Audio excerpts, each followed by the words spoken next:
We're speaking with Independent Senator for South Australia, Rex Patrick, talking with us from Canberra. How are you, Senator? Yeah, g'day, Ricky. Always a pleasure to come on and talk. Yeah, thank you. Look, first chance we've had to catch up with you after the budget's come out. But before that, we want to talk about this issue of a Royal Commission on the pandemic and its handling. Just what are you calling for from the federal government? Were you disappointed in the nothing funded in the budget on this front? Yeah, look, for some time now I've been calling for a Royal Commission into COVID-19. It's an event that has been as significant as a world war in terms of the way in which it's adjusted the nation, tested our supply chains, infringed upon freedoms and liberty, and of course issues of health and health response. So we need to have a good look at it. We cannot leave that until memories have faded and all of the documents have been shredded. We need to have a Royal Commission looking into what we can learn from all of the events, where we can do better next time. And I've got generally cross-party support from a number of different backbenchers and crossbenchers, and we should be proceeding with this. Unfortunately, we find in the budget that the government hasn't committed any funds to such a Royal Commission. Yeah, when I look around the news cycle, it did appear to me over the last 24 hours there was some sort of philanthropic interest in funding such an inquiry, from charitable sources. I think those connected with the Doherty Institute were interested in finding out the very things you're talking about. But why won't the major parties get behind doing that as a Royal Commission?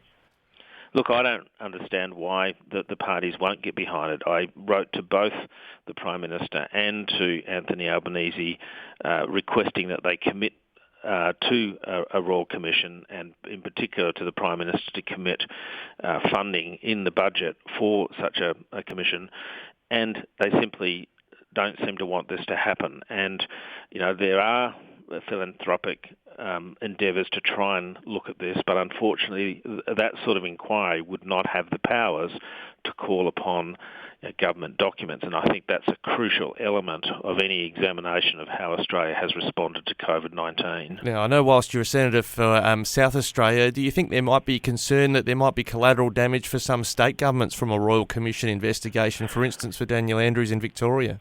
Yeah, look, there's been all sorts of incidents right across the sort of political landscape. Daniel Andrews, we saw, of course, the Ruby Princess in New South Wales as well, although Brett Walker did conduct an inquiry into that. We've seen, mishandling of quarantine, a whole range of different aspects that would cross both federal and state divide, and indeed that could be some of the resistance that is coming from the Labor Party, that they don't want to open anything up that might expose, maladministration or fault at the state level. Now, I want to talk about fuel excise in a minute, but just lastly, you say that you've got some support in the Senate on this front. Neither major party controls the Senate. Is it possible something could be moved through the Senate to initiate a Royal Commission, or does it really need the government to make it happen? Yeah, sadly, a Royal Commission is a function of the executive. It requires the Prime Minister to recommend to the Governor-General that he issue letters patent. So it's not something that the Senate can do per se. But as has been the case for things like the Banking Royal Commission or the Royal Commission into veteran suicide, the Parliament has a significant role to play in terms of pressuring the executive to approach the Governor-General. Now, just lastly, talk about the federal budget. This is the first chance we've had to talk about the outcomes of that. You were out pretty early with the spike in fuel off the back of the Russia-Ukraine crisis, saying that there need to be some relief at the Bowser on fuel excise. It looks like you got what you were asking for. Yeah, look, I raised this issue back in February. In fact, before Ukraine was invaded by Russia, but all of the signs were that Russia was going to cross the border.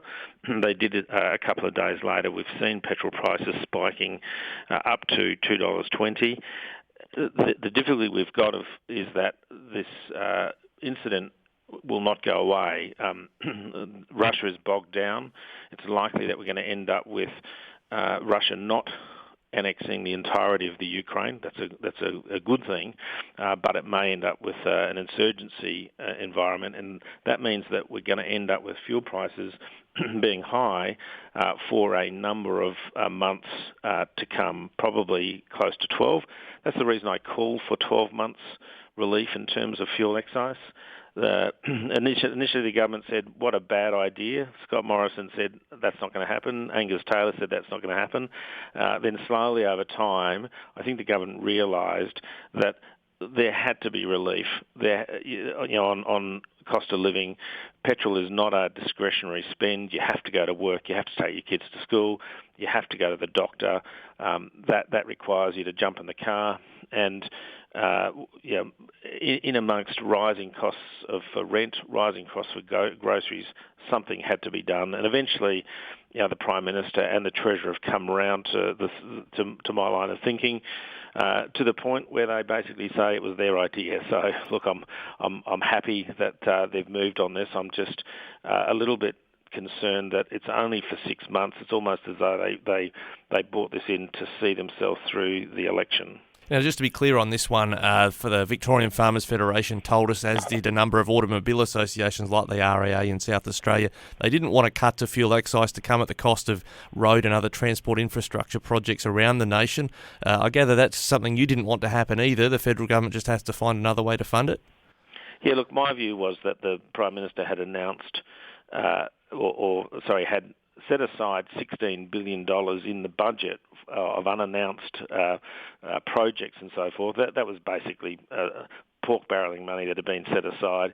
And my view was that the cost of fuel excise being reduced by half for 12 months was $6 billion. Instead of pork barrelling, the government could have directed those funds at regular Australians who were struggling. The motoring associations were misguided in suggesting that the fuel excise is directed at road funding. As you know, Ricky, all taxes go into consolidated revenue, and then politicians decide how that money will be broken up. And indeed, on the day that Josh Frydenberg indicated that he was close to having a fuel excise cut in the budget, he also announced $18 billion worth of infrastructure funding, which included roads. So it is not true that fuel excise is connected to road funding. That was never a worry. How we spend money in consolidated revenue is a matter for ministers and indeed for the Parliament to appropriate. And Senator, we'll continue talking with you in your campaign to get re-elected in the Senate. You've decided to keep having a crack at that whenever the federal election's called. Yes, look, I'm committed to representing South Australia in the Senate if that's what South Australians want.